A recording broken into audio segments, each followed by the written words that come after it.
ये मास्टर साहब हैं, इनके साथ बहुत बड़ी समस्या है।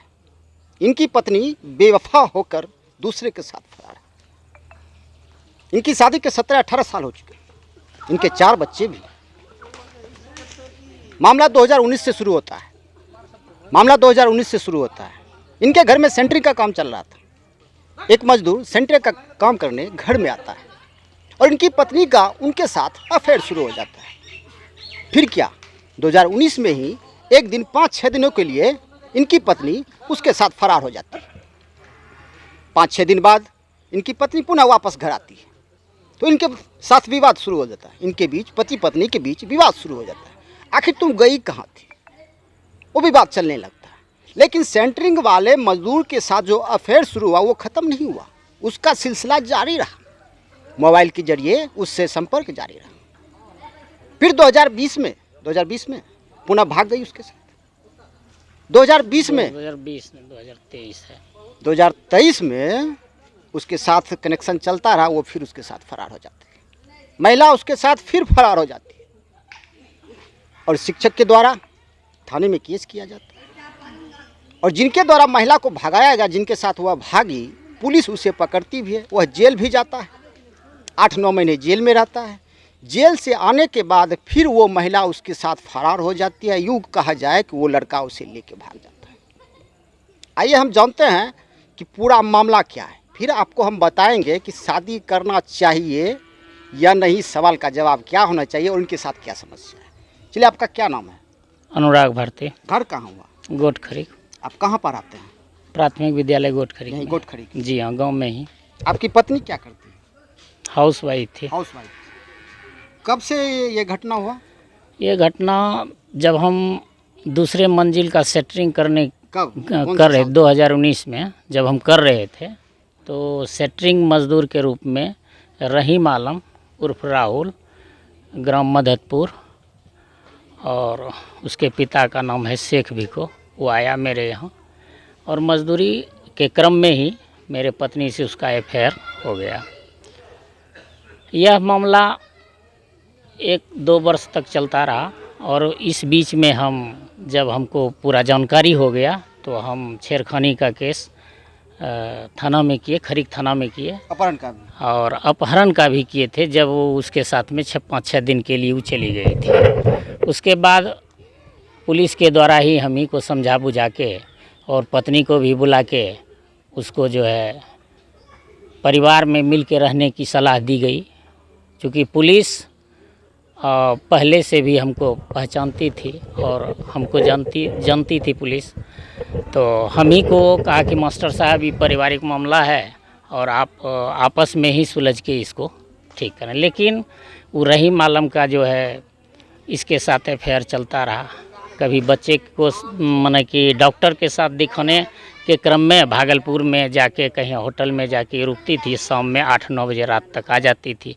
यह सिलसिला चलता ही रहा और इसी बीच में तंग आके जो है एक समय में जो है किसान विकास पत्र का जो पैसा था और बैंक का भी पैसा जो था, उसमें जो फिक्स किए थे हम, तो वो निकाल के बारी बारी से उसको देने। सारा पैसा भी लेके घर से चली गई?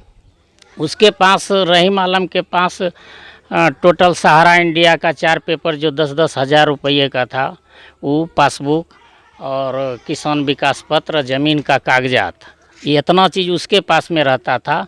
सिर्फ ये साइन करती थी किसान विकास पत्र के पेपर में और पैसा उसके हाथ में जाता था। तो इस तरह से किसी भी प्रॉब्लम को जो है ना, वो भुना के इससे खाने का काम करता था और इसका शारीरिक दोहन भी करता था। बहुत समझाने के बाद इसके माँ बाप से भी हम संपर्क किए, लेकिन वो मेरा साथ देने के लिए तैयार नहीं हुई। जब नहीं हुई तो अंत में हम जब घटना ये 50,000 एक बार निकाल के उसको दे दी, किसान विकास पत्र को समाप्त करके, जो कि समय भी नहीं पूरा था, उसको निकाल के दे दी। 2022 की घटना है।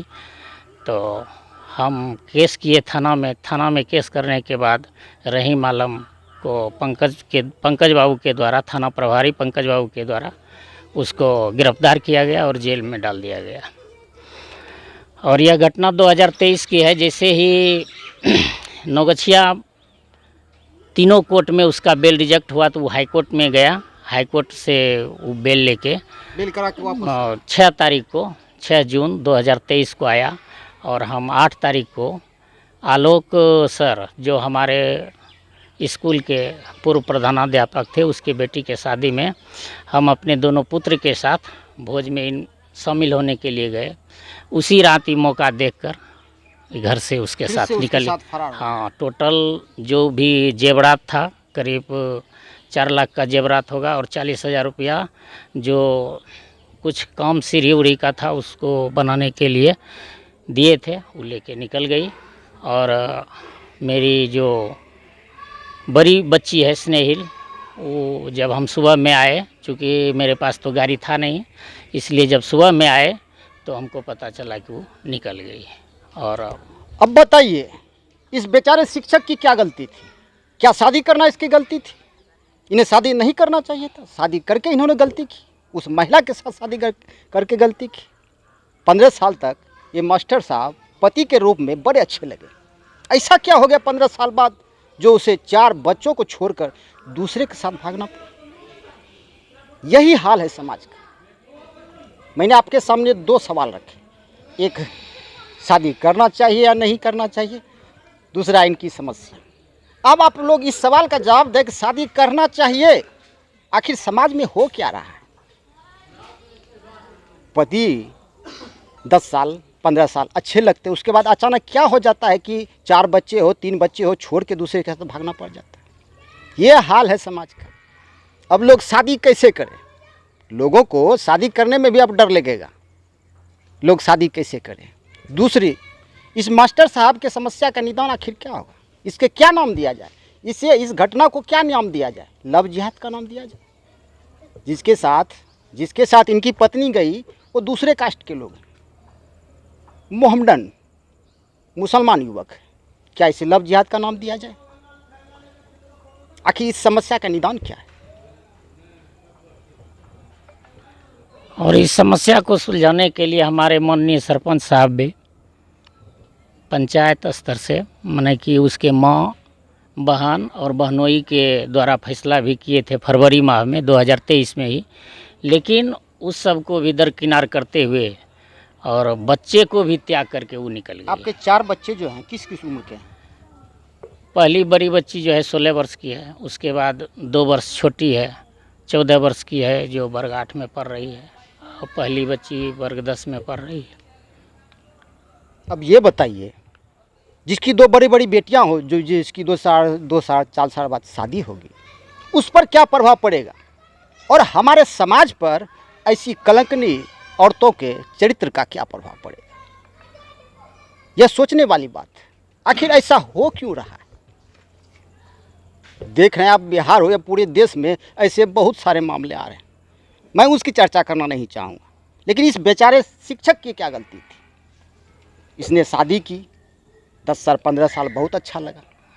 यही पति जो उसे कमा के खिलाता होगा, इसे बहुत अच्छा लगा। लेकिन 15 साल वाला ऐसा क्या हो जाता है कि इन्हें छोड़ना पड़ जाता है, दूसरे के साथ भागना पड़ जाता है?